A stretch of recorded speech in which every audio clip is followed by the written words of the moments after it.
All right. It's time for me to finally continue. I've been gone for a few weeks. I was sick, but it's time for me to finally continue. The game was updated, and I was a little bit concerned that my save might have broken, but it looks like it's probably working. So, I'm going to continue where I left off. I was talking about how I wanted to take Antioch, and I need to still find a spouse, because I haven't been able to find a spouse yet. However, it occurred to me that rather than worrying about how I should take... I had said I didn't want to mess with the Muslims, because I don't want to annoy them as well as all of the enemies I'm already going to have. But it might be worth trying something a little bit sneaky and coming over here and trying to convince this guy, who's the current holder of Alexandria, to join my faith. He's only got 9 learning, so it would be kind of interesting if I could try to convince him to join my faith, because then my faith would hold Alexandria. I don't know how that will work out for him. He'll probably be immediately forced to reconvert, but it's worth a shot. It's something I can do because I'm an adventurer. So I'm going to go ahead and make my way in the direction of Alexandria while continuing to find a spouse. Also, what is this? See here. Okay. A diplomacy scheme. I'll stop by over here to grab this.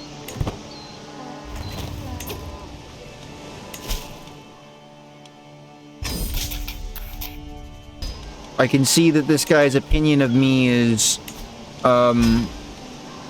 less than ideal, but apparently he still wants to invite me to hobnob with him, so,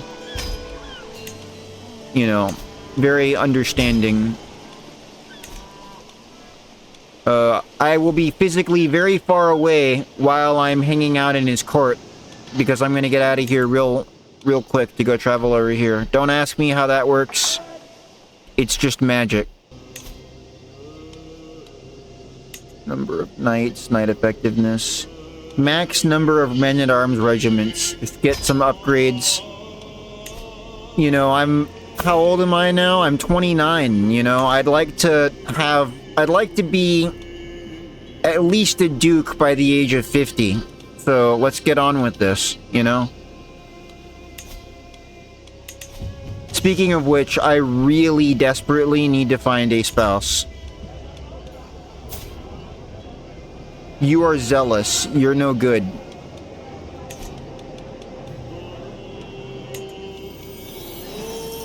You are all very old, which is also no good.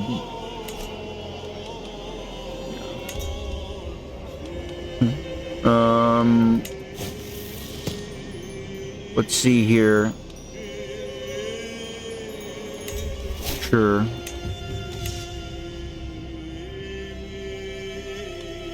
Also, speaking of gaining experience, I should go ahead and hold my mystical communion. It's got to have been 5 years. And now that my faith has esotericism, I can do this without any kind of consequences to anyone's opinion of me. Well, not anyone who is part of my faith, which should be everyone that I am traveling with. These temples are not actually friendly towards me. I wonder if there's... Who holds this? Well, it's a leasee. So, if I go here, this guy technically holds it. Since I want to capture Antioch militarily later on, I don't want to convert them to my faith. Because if I did that, then I wouldn't have any real justification to attack them. You know, one of the benefits of having your own faith is that everybody who isn't part of your faith basically forfeits their right to own land or have any kind of human rights at all. So, still, I can go to the tavern. Let's see here. There's this woman. She's 36. She's got a exciting personality. Callous, ambitious, deceitful. She's actually got... She would have some decent traits, but her learning is bad, and she doesn't have any congenital traits. Plus, she's probably just going to kill me if I tried to marry her, so let's not do that. As much fun as it would be to throw the game right now. What about you, Thekla? Midas touched. She's got 17 learning, 3 intrigue, ambitious, shy, and cynical. And she's 20 years old. I mean, she's also Greek, which is pretty good because I want to create a hybrid culture later between the Greeks and the Saxon, which I am. Although I'm going to have to diverge my culture since I'm not going to have any Saxon land. But regardless, how much will it cost? Yeah, I will recruit Thekla. And I will go ahead and arrange a marriage with myself. No, not a matrilineal marriage. I do need to be careful of that when I am... Now that I have a female-dominated faith. I would just lose the game if I had children in a matrilineal marriage. Alright. Good. Look at all my traits. I'm a ridiculous character. So, I've got a spouse now, Mistress Thekla. Oh yeah. She's not automatically my faith. Demand conversion. She is cynical, so that'll be easy. There we go. And now her opinion of me is much higher now because I am the most virtuous man alive. Speaking of being the most virtuous man alive, I also wanted to check something. Let's actually, out of curiosity, let's go by learning and find out who has the most learning in the entire world. Is this everyone in the world? Diplomatic range, all. Relationship, all. Okay. So I am not, in fact, the smartest person in the world. I was wondering if I was. I'm tied with a couple of people. In fact...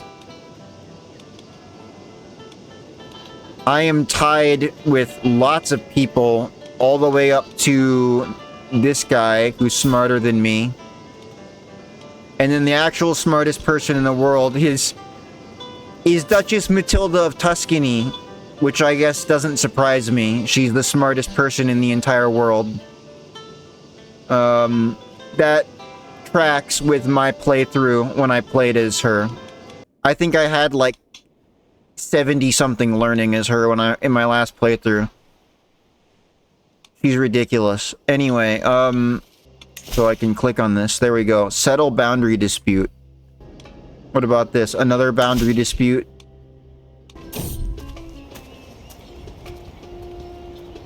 This woman wants to join.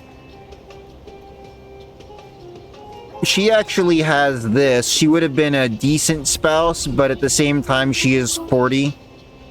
But I can still marry her off to somebody in my, I'm traveling with. And maybe get somebody with good congenital traits. Get some children around here for my children to hang out with. That would be a bit of money, or I could pay with food or clothes, but that's actually more now that I've got an army following me around. I'll still pay with the food. And then I can arrange a marriage between her and somebody else. Let's see here.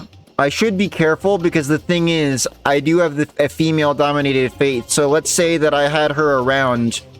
Oh, hang on. Again, I need to demand a conversion from her. She might accept. We'll see. That's the first thing I need to know. Okay, good. I will resolve this. A failure. Well. Oh well. So she is now... She's joined my faith. She still doesn't have a hugely good opinion of me. Cultural acceptance is low. If I go ahead and if I were to make her... Anyway, what I was saying was, if I was going to make her a vassal later on, I do have to consider that if I married any of my knights or anybody after her, then her husband would become her vassal or her courtier, and therefore would be removed from my service. So that is one issue with being female dominated, is that any men that would normally serve as knights become the courtier of their wife. You only can keep your own vassals as knights, but you can't keep their spouse as a member of your court serving you in any way. Okay, this guy, his mayor needs help in some way. Oh no, that's the guy I was trying to impress. There's this guy, who is an apostate heathen. He's zealous. Sure. You can stay the night, but I don't want anyone of a different faith hanging out for too long. Especially if they're zealous. This is going to be super useful. This will increase everyone's opinion of me. And it increases the amount of fame I get from visiting holdings. The different culture and faith will be super useful for convincing people. And also, the fame is necessary to level up my level of fame, because you need a high enough level of fame in order to be able to, as an adventurer, justify any kind of invasion. So that'll be super useful to me later on, when I need to finally settle down, you know, here-ish. Let me go ahead and continue traveling this way. I should be slightly concerned about the possibility that I could be arrested, especially as I move into another place. Let me see here. Not in the Bold Knights anymore. Okay. So this filthy heathen is attempting to besmirch the Horned God, who of course is who I believe in as a witch. She's actually attempting to scrub away my protective symbols and raving about how evil I am. This evil heretic is trying to attack me. So obviously I'm gonna fight my way out of this. I'm going to have to defend myself against this vile, vicious villain. I have a 54% chance of winning against her in this fight only. She's got 4 prowess. That's... Okay, it was an angry mob, that's why. I was able to defeat the evil, not witch, and defend righteousness. The Syriacs. I want to try and increase any kind of cultural acceptance that I can. Yeah. Because it's going to be important since I'm going to be over here. Most of this culture should be Greek, though. Yeah. For most of Antioch. But Syriac is still part of this, so I should become friendly. I also want to become friendly with any kind of Muslim culture around here. Fortunately, it's all one culture. Our cultural acceptance is currently at 0%, which isn't surprising, because the Saxons are all the way over here somewhere. And I need to, as soon as I settle down, you need to be landed in order to diverge your culture or change your culture in any way. But as soon as I settle down, I'm gonna diverge my culture and create a new one. And I should inherit the cultural acceptance that I have increased. Let me continue moving. Actually, one thing that I do need to do as well is that I'm still a criminal, but I can actually change all of that with a single pilgrimage. So I should take a quick look at how much it would cost me to do a pilgrimage, because I might want to do it now while I'm still safely within territory that is controlled by the Orthodox. They are Christians, so they're less likely, I think, to tell me I have to move my camp. So maybe I should plan a pilgrimage now in order to avoid any kind of difficulty. And I want to make it I want to travel as far as I can, so I'm going to travel to the Vatican. The cost will be pretty significant, though. Not obligatory. I want it to be... yeah. This will actually reduce the cost if I do a humble pilgrimage, but I'll join 7 random pilgrims, which sounds like a huge danger because they're not going to be my faith. But I guess we'll see. Maybe I'll convert them. I'd be interested if it spawned in members of my new faith, because I said 7 random pilgrims. That would be interesting. I'm gonna go ahead and choose altruism as my intent. And let's go. Actually, no. I should definitely... How long will this even take? Because I'm going over sea, which is honestly not even a good idea. It's not dangerous or anything. It's just I don't know if it's worth traveling over sea all this way. I might want to go ahead and travel a little bit by land to make this more interesting.